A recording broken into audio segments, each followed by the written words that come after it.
Jennifer Hudson hollering in the background is sending me.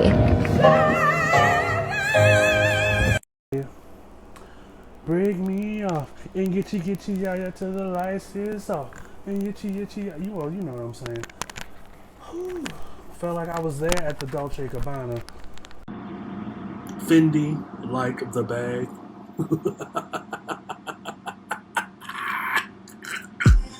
This is the I Refuse podcast.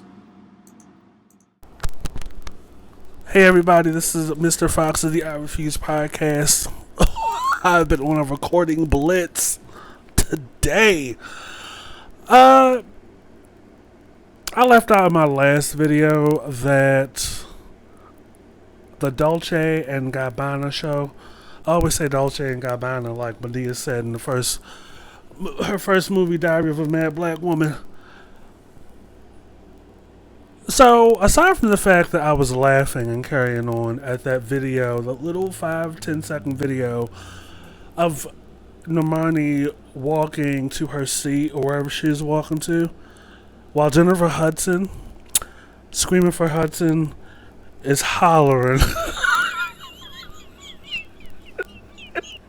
in the background. I must have looped that sucker like 10 times this morning alone. Because it was just so random. It was very much giving me that scene in the Five Heartbeats where Big Red's walking down the aisle at Jimmy's funeral while Jennifer Holliday is hollering in the background. Oh yes, that's Jennifer Holliday hollered in the background. Look, Jennifer Holliday, let me tell you, y'all may revere her or closely identify her as the original Effie White on the Broadway production of Dreamgirls back in the early 80s, late 70s. But she was very much in demand outside of her solo career for wailing, okay? Wailing in the background, sight unseen. Wailing in the background at Jimmy's funeral in Five Heartbeats. Wailing in the background on I Want to Know What Love Is by Foreigner. Oh yes. Oh yes. Music facts for y'all. This is how I roll over here, I Refuse podcast. But nevertheless, it was so great. I didn't even know the Dolce Gabbana Italy show was happening. Because, you know, like, you in your own bubble and you think to some degree the rest of the world is and just events are just not happening. But Italy, Dolce and Gabbana show. Aside from the mere fact that it's so luxurious and so rich looking and everybody is beat to the gods, outfits on, hair on, makeup on, so many black kings and queens. But the clips I've been seeing, oh, Normani, Ciara, and Megan dancing together,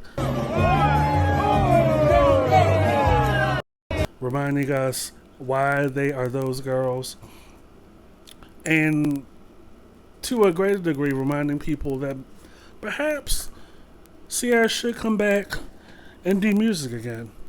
I mean, she doesn't necessarily have to, but we are loving this chapter of Ciara. You know, the Russell Wilson, sorry. Don't take my black card away. This Russell Wilson era, oh, amazing. Philanthropy, oh, donating, oh, giving parents an amazing home and surprising them with it, oh. And she still got the moves, oh, yes, dropping babies and still can go back. Did you got a car like that? Doing it good? I'm sorry. I went into a second album, Ciara tangent. But seeing the three of them, and then seeing, I believe, Megan and Doja dancing later on, oh, like, those kind of moments make you want a collaboration in the studio and realizing it's going to be fire. And then translating that into a visual on stage and at award shows and having pop-up performances at festivals. You just want the whole shebang-a-bang. Because, believe it or not, Doja and Megan are those two girls, two artists that are bringing, and not only bringing, but elevating the importance of visual and artistry into performances and songs, right? When I was coming up, there are two major artists that come to my mind that do that or have done that. Missy Elliott, who follows us on Twitter, get like us, and Busta Rhymes, who has been leaving a bad taste in my mouth. Not to like continue performing one of his hits. He's got at least 25 bangers. Not to perform Put Your Hands Where My Eyes Can See. Not to perform Give Me Some More. Not to perform, Dangerous. Hell, not even to perform Case of That Old PTA. None of his Leaders of the New School, not even his feature on Scenario by Busta with Tribe Called Quest. He wants to take time out of his show and go on an anti-mask mandate rant. And it's like, oh man.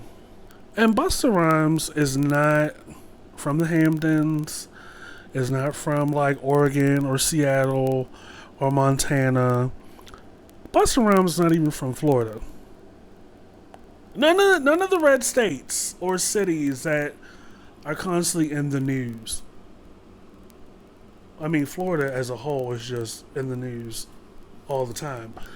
But to see Megan and Doja together, dancing together at the Dolce and Gabbana show in Italy, oh, it was beautiful. I love seeing us. Like out here dressing nice and being ourselves and being free and proud and everything. Like, it was so beautiful. And the dresses that they had on are beautiful. The dress that Normani wore when she was walking to her chair as Scream for Hudson was screaming in the background, very much giving Normani Was Supposed to Love Me. She can't sing like I can. Normani's been beautiful, but she's always been beautiful. But I have the voice, Dolce. I have the voice. You can't put that in the back. You just can't. I love Dreamgirls. Both versions. Both soundtracks.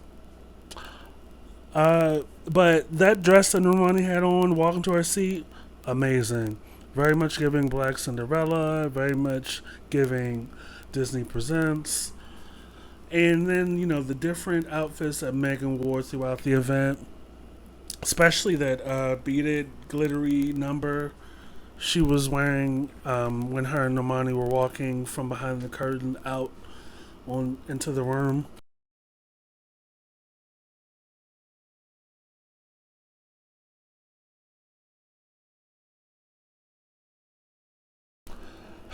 Beautiful, beautiful, beautiful.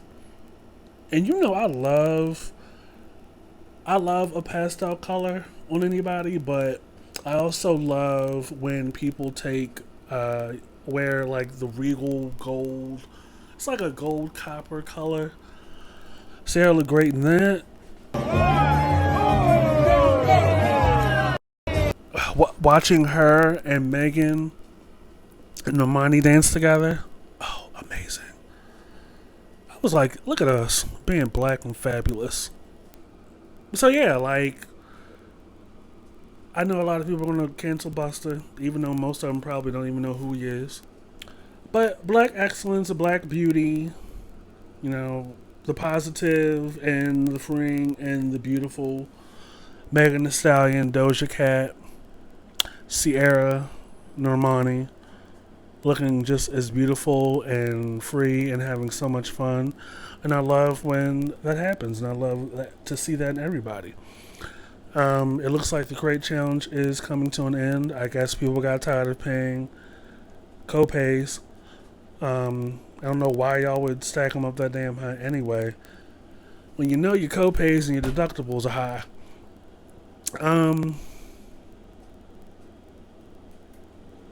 So stay up, stay black, stay positive, stay beautiful, and keep your eyes on your own paper.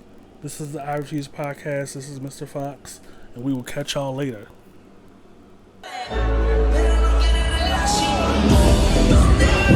Woo!